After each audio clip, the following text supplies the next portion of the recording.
Hello guys, meet my sister Shruthi. അതെ, എനിക്കൊരു അനിയത്തിയാണ് ഉള്ളത്. So today it's all about എഴുപ്രം. ഇപ്പൊ സമയം 11:15 അങ്ങനെ ഞങ്ങൾ ഗാനമേളയൊക്കെ കണ്ടുകൊണ്ടിരിക്കുകയായിരുന്നു. ആദ്യം ഞങ്ങൾ വെളിപൂരം കാണാൻ വേണ്ടിയിട്ടാണ് ഉദ്ദേശിച്ചത്. പിന്നെ അത് കഴിഞ്ഞ് പിന്നെ വീട്ടിലിരുന്ന് ആലോചിച്ച് കഴിഞ്ഞപ്പോൾ പിന്നെ ഞങ്ങൾ ചോദിച്ചു വന്നു, പിന്നെ ഗാനമേള കണ്ടാൽ എന്താ. ഞങ്ങളാണെങ്കിൽ അങ്ങനെ എഴുപ്പുറത്ത് അമ്പലത്തിലെ പരിപാടികൾ അധികം കണ്ടില്ല കേട്ടോ. കാരണം പൂരത്തിനാണ് ഞങ്ങൾ വരാറ്. ഒരു സൈഡിൽ തകർത്ത് ഡാൻസ് കളിച്ചുകൊണ്ടിരിക്കുകയാണ്.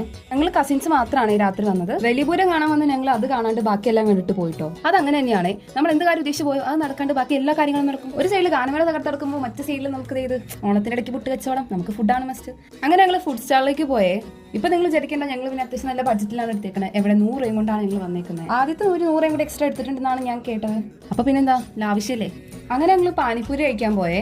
ഏകദേശം ആ സമയപ്പോഴേക്കും കടയൊക്കെ അടയ്ക്കാറായിട്ടുണ്ടായി.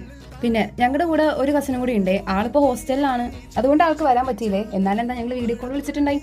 എനിവേ, മീറ്റ് മൈ അടുത്ത കസിൻസ് ആദിത് ആൻഡ് കാർത്തിക്. ഞങ്ങൾ അങ്ങനെ അടുത്തുള്ള പെട്ടിക്കടയിൽ ചെന്നിട്ട് സാധനങ്ങളൊന്നും മേടിച്ചില്ല. വെറുതെ നമ്മൾ നോക്കിയിട്ട് ഇങ്ങനെ ഇറങ്ങി പോന്നു. സമയം 1:30 ആയിട്ടുണ്ടാവും. ഞങ്ങൾ അങ്ങനെ ചായ കുടിക്കാനായിട്ട് ചെറിയൊരു പ്ലാൻ ഉണ്ടായി. അങ്ങനെ ചായ കുടിക്കാൻ പോയിട്ട് ചായയും കിട്ടിയില്ല. അത് കഴിഞ്ഞ് വീണ്ടും അമ്പലപ്പറമ്പിലോട്ട് തിരിച്ചു വന്ന് ഐസ്ക്രീം നോക്കിയപ്പോൾ അതും ഉണ്ടായി. അങ്ങനെ ഇത്തവണത്തെ ഉത്സവം കഴിഞ്ഞു. പിന്നെ ഈ കാര്യം നിങ്ങൾക്ക് അറിയായിരിക്കും, നമ്മൾ ഈ കസിൻസിന്റെ ഇടയ്ക്ക് പിന്നെ ഈ ചർച്ചാ വിഷയം എന്ന് പറയുന്നത് ആരെങ്കിലും ഒക്കെ ആയിരിക്കും. അത് അങ്ങോട്ടും ഇങ്ങോട്ടും കളിയാക്കിയൊക്കെ ഇരിക്കുന്നതാണല്ലോ നമ്മുടെ ടൈം പാസ്. കസിൻസിന്റെ ഒക്കെ ഒരുമിച്ച് കിട്ടാന്ന് പറയുന്നത് വലിയ കാര്യം കേട്ടോ. സോ നെക്സ്റ്റ് പാർട്ട് വരുന്നവരെ stay tune. This is Shreya from Shreya stories. Bye bye.